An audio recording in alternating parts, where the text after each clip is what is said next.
Cumprimento a todos os meus irmãos com a paz de Jesus. Seja bem-vindo a esta live do dia 7 de outubro.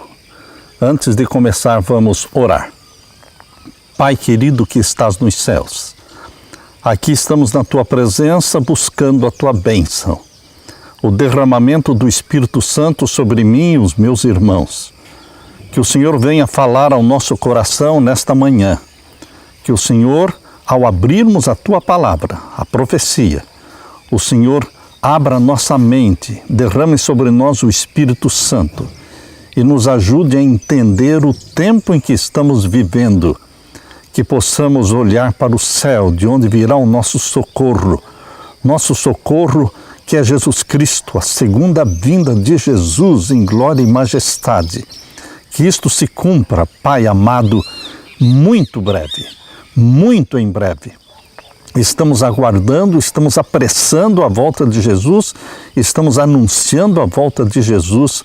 Usa-nos como teus instrumentos, é em nome de Jesus que pedimos. Amém, Senhor. Um feliz sábado para todos vocês. Aqui nós estamos para mais uma live. Hoje vamos falar sobre o Projeto 2025. Este Projeto 2025 está agitando o mundo, está agitando as igrejas, está agitando a política. A religião e a política voltam a agitar o mundo com este projeto audacioso, ao qual chamam de Projeto 2025. A agenda política. Esse é o título do livro, Agenda Política. É uma agenda republicana, é uma agenda da direita. Esse livro é um convite para você para vir a Washington ou apoiar aqueles que puderem apoiar. O nosso objetivo, diz o livro, Agenda Política, o nosso objetivo é reunir um exército de conservadores alinhados, avaliados, treinados e preparados para trabalhar já no primeiro dia para desconstruir o Estado administrativo. É um projeto já para o primeiro dia, dia 20 de janeiro de 2025. Este é um projeto republicano, portanto é um projeto da direita para retomar o poder nos Estados Unidos. Meus queridos, tanto com a direita como a esquerda, a nova ordem mundial será implantada. Tanto com a direita como a esquerda, a supremacia papal, a última supremacia papal mencionada em Apocalipse 13, verso 5, de 42 meses, 3 anos e meio literais, isso vai acontecer. A última supremacia papal, tanto com a esquerda como também com a direita. Mas, meus queridos, este projeto 2025 é um projeto republicano. O próximo presidente, eles dizem, o próximo presidente conservador tomará posse no dia 20 de janeiro de 2025 com uma escolha: grandeza ou fracasso. A promessa conservadora representa o melhor esforço do movimento conservador em 2023 e a última oportunidade do próximo presidente conservador para salvar nossa república. É assim que o projeto 2025 declara: última oportunidade do presidente conservador salvar a nossa república, se referindo à República Americana. Meu querido irmão, minha querida irmã, esse não é um projeto qualquer. Não pode ser chamado de utopia, não é irrelevante, pois resulta da união de não menos 18 grandes organizações conservadoras dos Estados Unidos, sendo que a principal delas é a Heritage Foundation, com mais de 500 mil membros conservadores. A Heritage Foundation foi fundada em 1973 e é a maior organização conservadora protestante evangélica que está preparando a nação americana para retomada de poder.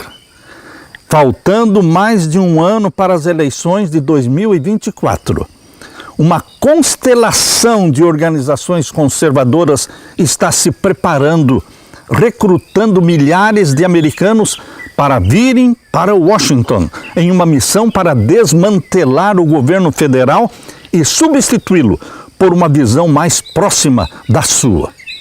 Os conservadores já escreveram um plano climático para o segundo mandato de Trump. Porém, meus queridos, pode ser Trump, pode ser DeSantis, pode ser qualquer outro presidente conservador, mas o projeto é o mesmo. Construindo agora para uma vitória conservadora através de políticas, de pessoal e formação. De acordo com o projeto 2025, de 1000 páginas, essa é a última oportunidade de salvar a nação americana dos danos causados pelos democratas e construir um país melhor a partir do dia 20 de janeiro de 2025. O projeto declara: não basta que os conservadores ganhem as eleições. Se quisermos resgatar o país das garras da esquerda radical, precisamos tanto da agenda governamental, por isso existe uma agenda governamental, como das pessoas certas, prontas para levar a cabo esta agenda no primeiro dia da próxima administração conservadora. Eles têm pressa. Eles já estão trabalhando já mais de um ano antes da eleição. Aqui eles estão falando de uma agenda para salvar o país. O projeto 2025 é uma agenda política que pretende unir igreja e Estado, o que é proibido pela Constituição americana. Por aí você percebe que a Constituição será mudada.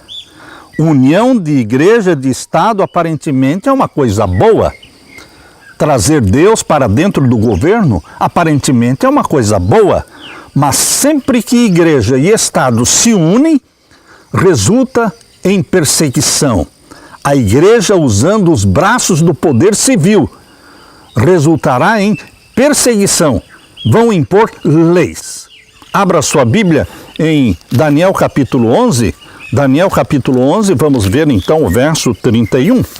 Falando do rei do norte, de Daniel capítulo 11, que representa o papado. O papado, representado pelo rei do norte de Daniel capítulo 11, está destinado ao sucesso. Sucesso absoluto agora no tempo do fim, dominando tudo e todos. E aqui diz em Daniel 11:31 que sairão a ele uns braços. Ao papado, o rei do norte, sairão a ele uns braços. Que braços? Os braços do poder político. Haverá uma união de igreja e Estado. Meus queridos, sairão a ele uns braços que profanarão o santuário. Através desta união da igreja e do Estado, Vaticano e Estados Unidos, o santuário celestial será profanado. Aqui está falando da profanação do santuário. Que santuário? O celestial? E a fortaleza, e tirarão o contínuo sacrifício, estabelecendo então abominação desoladora.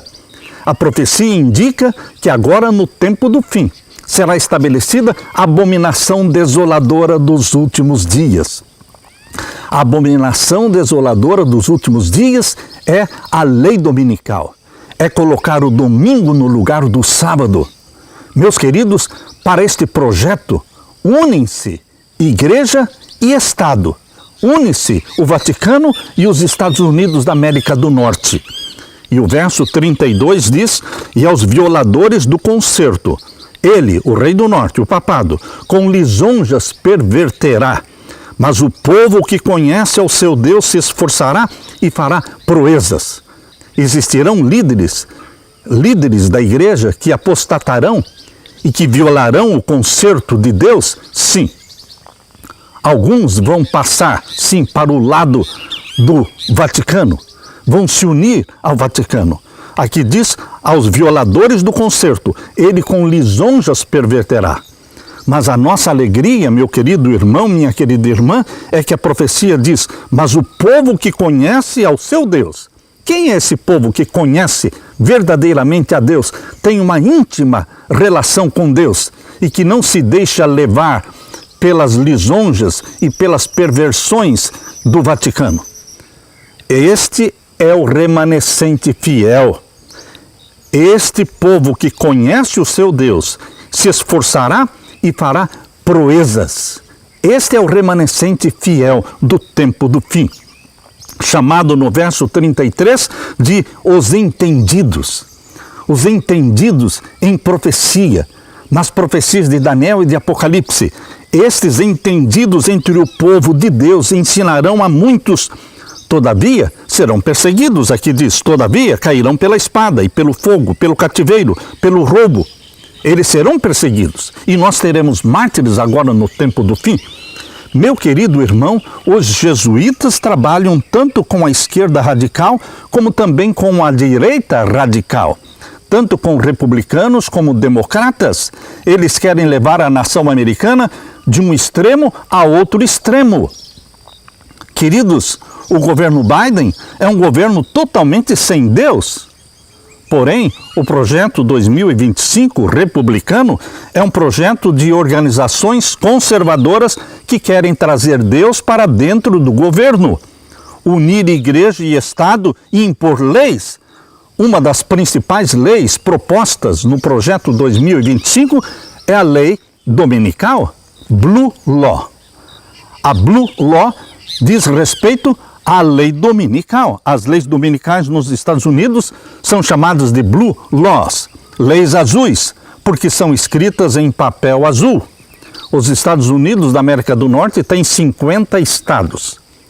E destes 50 estados, 49 estados americanos já possuem leis dominicais. Somente o Alasca não tem a lei dominical.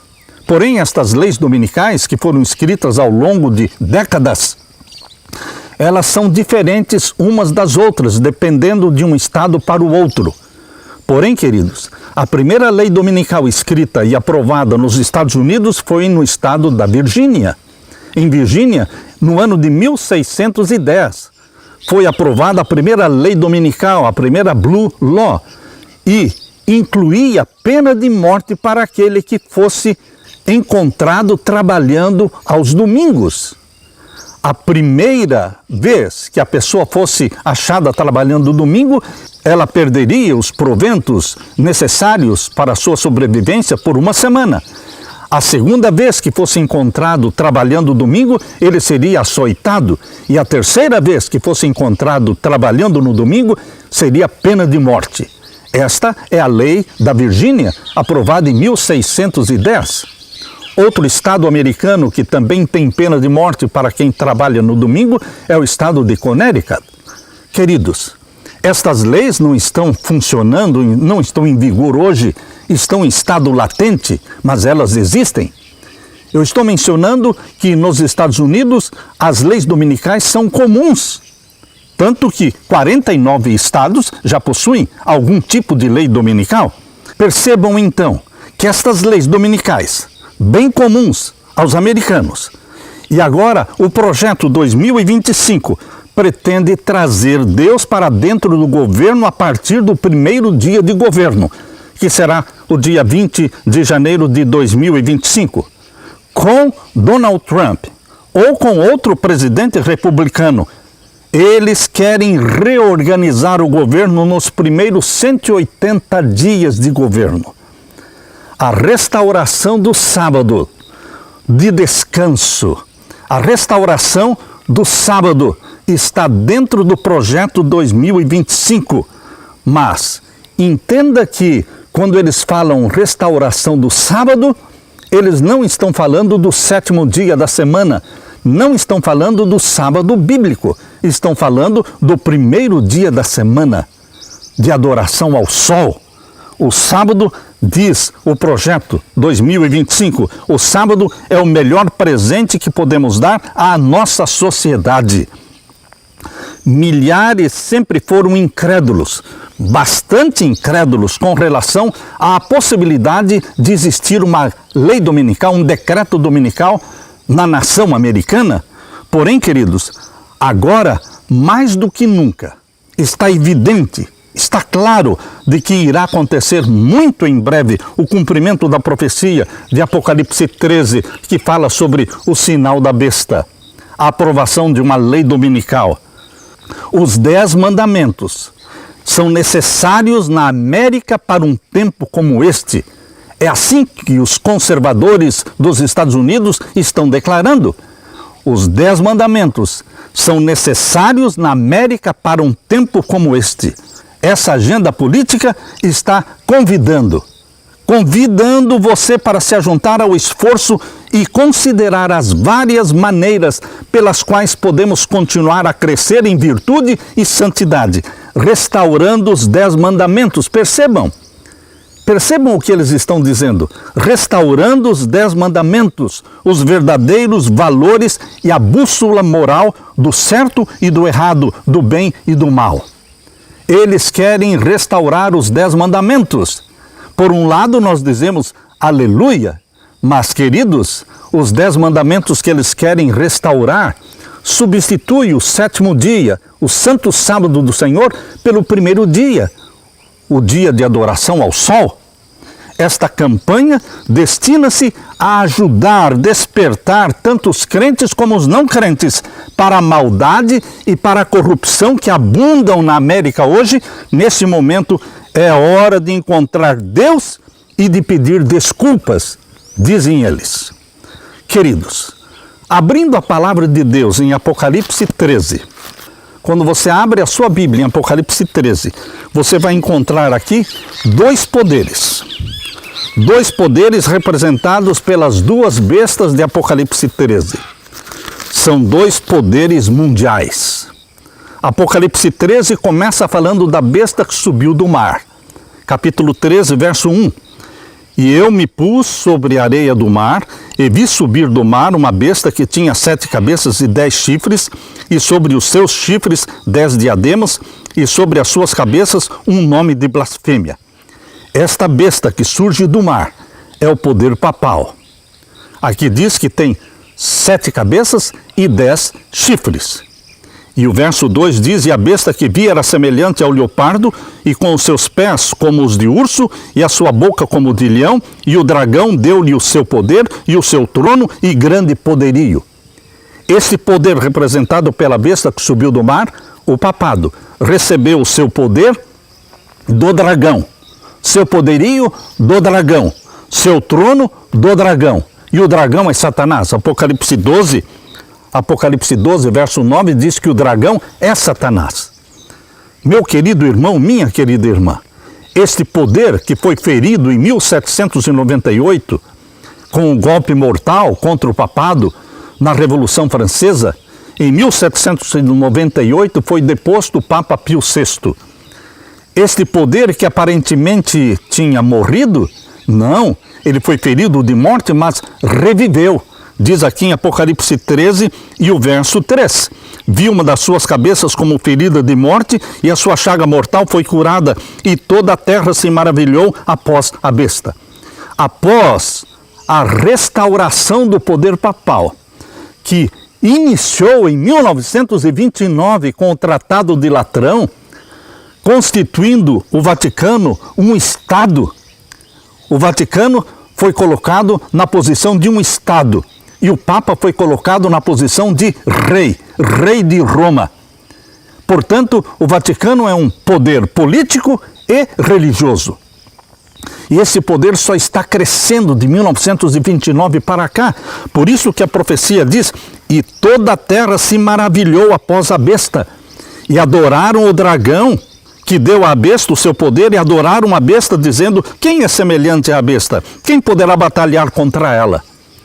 Restauração do poder papal no tempo do fim. É isso que está mencionando a profecia, porque é de 1929 para frente.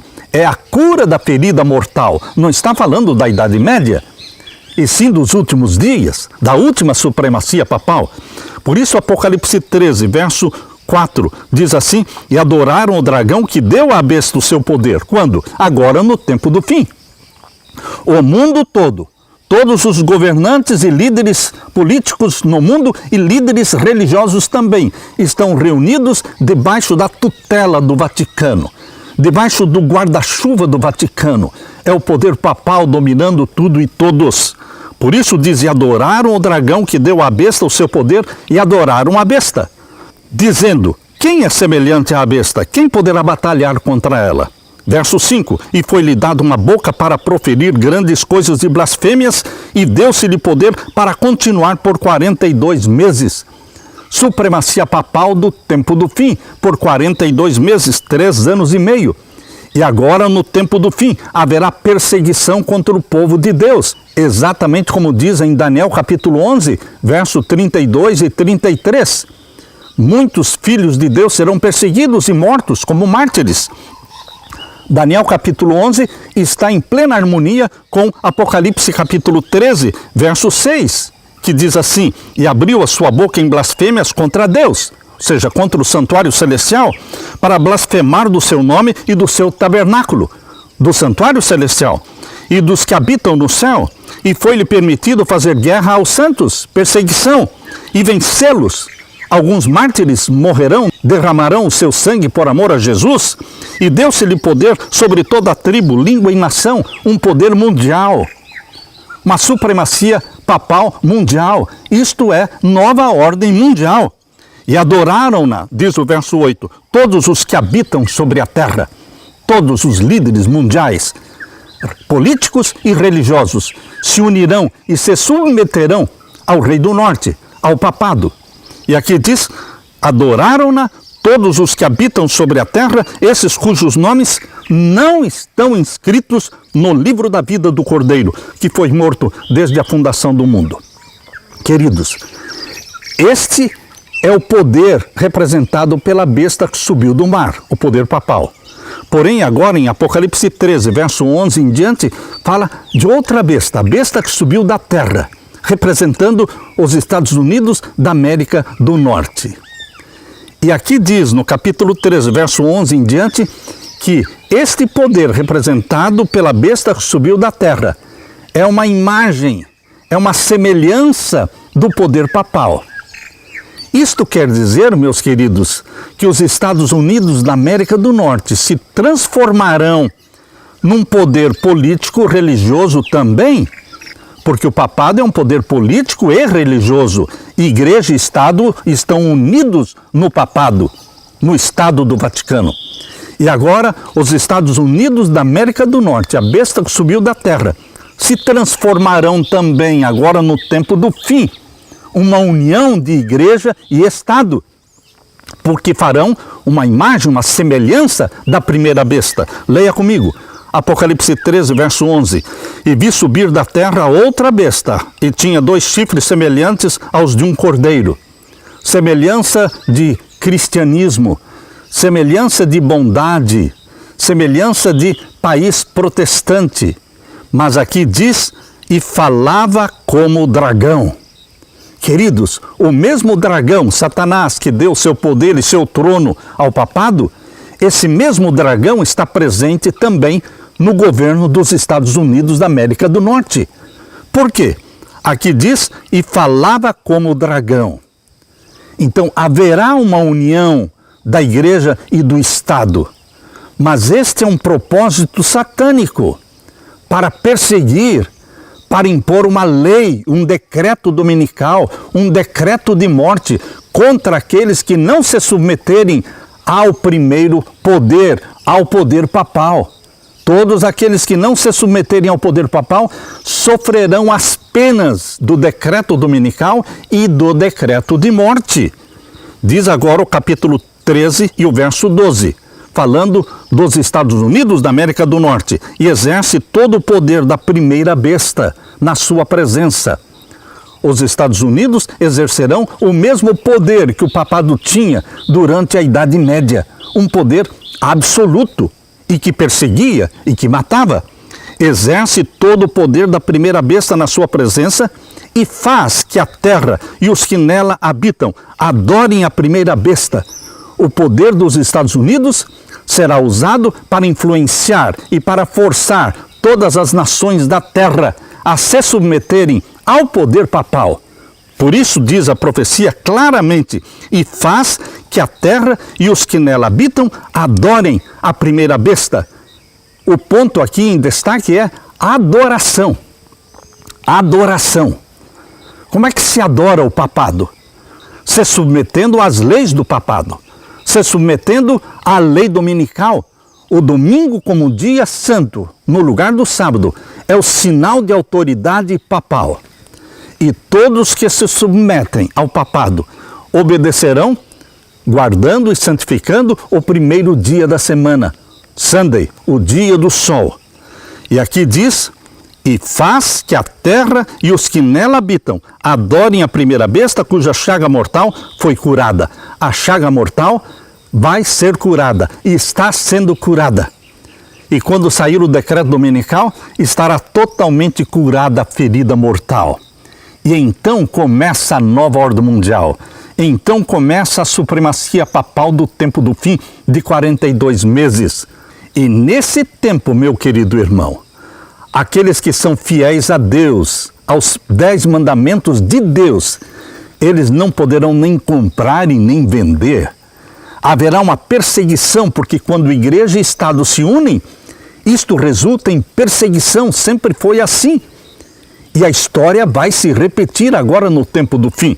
Leia comigo capítulo 13 e o verso 16. E faz que a todos pequenos e grandes, ricos e pobres, livres e servos, lhe seja posto um sinal na sua mão direita ou nas suas testas.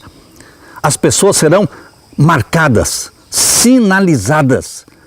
Queridos, o povo de Deus será selado pelo selo do Deus vivo na fronte, na mente nossa.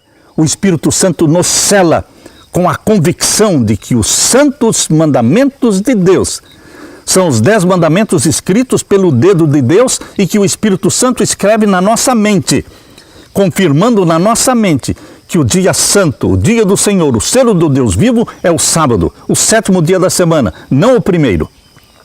Por isso o povo de Deus é selado pelo selo do Deus vivo. Mas os ímpios e todos aqueles que se submeterem ao papado, guardando o domingo, receberão o sinal da besta. Por isso aqui diz que o sinal será posto ou na testa ou na mão. Alguns aceitam o domingo por convicção religiosa, outros não aceitam por convicção religiosa, mas vão aceitar forçosamente porque estão sendo perseguidos. Este sinal é colocado simbolicamente na mão. Queridos, aqui diz, e faz que a todos pequenos e grandes, ricos e pobres, livres e servos, lhe seja posto um sinal na sua mão direita ou nas suas testas, para que ninguém possa comprar ou vender, senão aquele que tiver o sinal, ou o nome da besta, ou o número do seu nome.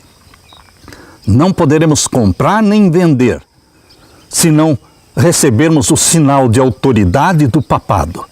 O sinal de autoridade do papado é o domingo. O sinal de autoridade de Deus, o Criador dos céus e da terra, é o sábado, o 7º dia da semana, desde Gênesis, desde a semana da criação. Deus colocou, conforme diz em Gênesis 2, capítulo 2, versos 1 até o verso 3, colocou o sábado, o 7º dia, como sinal de que Ele é o Criador dos céus e da terra. E Ele repetiu este sinal lá em Êxodo, capítulo 20, nos 10 mandamentos, no 4º mandamento, que está em Êxodo capítulo 20, versos 8 até o verso 11, fala, lembra-te do dia do sábado para o santificar. 6 dias trabalharás e farás toda a tua obra, mas o 7º dia é o sábado do Senhor teu Deus. Deus colocou na semana da criação o sábado como sinal de que Ele é o Criador dos céus e da terra, e Ele repetiu este sinal nos 10 mandamentos, exatamente no 4º mandamento, Êxodo capítulo 20, versos 8 até o verso 11. Queridos, existe o sinal de Deus, que é um sinal de submissão a Deus, é um sinal de que o Espírito Santo gerou em você uma mente obediente a Deus, é um sinal de que você abraçou a Jesus como Salvador e que você é obediente a Deus.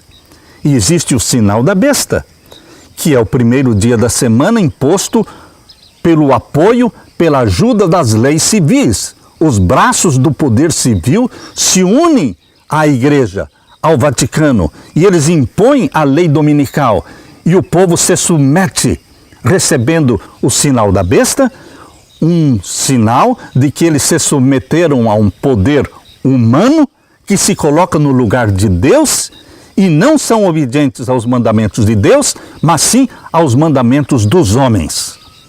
Meu querido irmão, aqui existe uma decisão a ser feita. Aqui existe um apelo a ser feito. Agora, no tempo do fim, o dragão, ele vai usar os poderes da terra para perseguirem exatamente os que guardam os mandamentos de Deus. Aqui diz em Apocalipse 12, verso 17. E o dragão, que é Satanás, irou-se contra a mulher, que é a igreja de Deus, e foi fazer guerra ao resto da sua semente. É um restante, é um remanescente que existe na terra de filhos e filhas de Deus que guardam os mandamentos de Deus, porque aqui diz claramente, os que guardam os mandamentos de Deus e têm o testemunho de Jesus Cristo. Você, meu querido irmão, minha querida irmã, você, meu querido amigo que está assistindo este vídeo, esta mensagem de Deus, você está sendo convidado para fazer parte deste remanescente que se submete a Deus, guarda os mandamentos de Deus e tem a fé de Jesus. Estes são os sinais, estas são as características do povo de Deus no tempo do fim. As características estão claramente reveladas em Apocalipse 14 e o verso 12. Aqui diz, aqui está a paciência dos santos, aqui estão os que guardam os mandamentos de Deus e a fé de Jesus. Salvos pela fé de Jesus, salvos pela fé em Jesus, e nos tornamos então obedientes aos mandamentos de Deus. Este é o povo de Deus agora no tempo do fim. Eu deixo com você este apelo em nome de Jesus, para que você abrace a Jesus como Salvador e que o Espírito Santo gere em você a natureza santa de Jesus e como filho de Deus, como filha de Deus, você se torne, pelo poder do Espírito Santo, obediente aos mandamentos de Deus. Salvos em Jesus Cristo, obedientes a Jesus Cristo, preparando-nos para a segunda vinda de Jesus Cristo. E o nosso clamor é, ora vem, Senhor Jesus. Deixe-me orar com você neste momento. Pai querido que está nos céus, nós vemos um mundo agitado, agitado pela política, agitado pela religião, agitado por desgraças e tragédias, mas nós, como povo de Deus, como remanescentes de Deus, nós estamos seguros nas tuas mãos. Nós vemos que o mundo está se submetendo a um poder político religioso, primeiramente representado pelo papado, e agora representado pelos Estados Unidos da América do Norte, que se torna uma semelhança do primeiro poder. Mas, querido Pai, nós queremos permanecer fiéis e leais ao Deus Criador dos céus e da terra. Nós queremos dar testemunho de que o sangue de Jesus e unicamente o sangue de Jesus Cristo nos purifica e nos liberta do pecado. E que o Espírito Santo derramado sobre nós nos torna obedientes aos teus mandamentos, porque o Espírito Santo nos dá uma mente obediente, a mente de Jesus em nós é implantada. Nós te louvamos por esta luz bendita, esta esperança bendita da segunda vinda de Jesus. Volte logo, querido Jesus, apressa-te, vindo buscar o teu povo, que te aguarda com ansiedade, olhando para o céu, dizendo, ora vem, Senhor Jesus. Derrama sobre mim, os meus irmãos, o Espírito Santo. Em nome de Jesus pedimos. Amém, Senhor. E amém. Deixo com você, meu querido irmão, minha querida irmã, a paz de meu Jesus. Amém.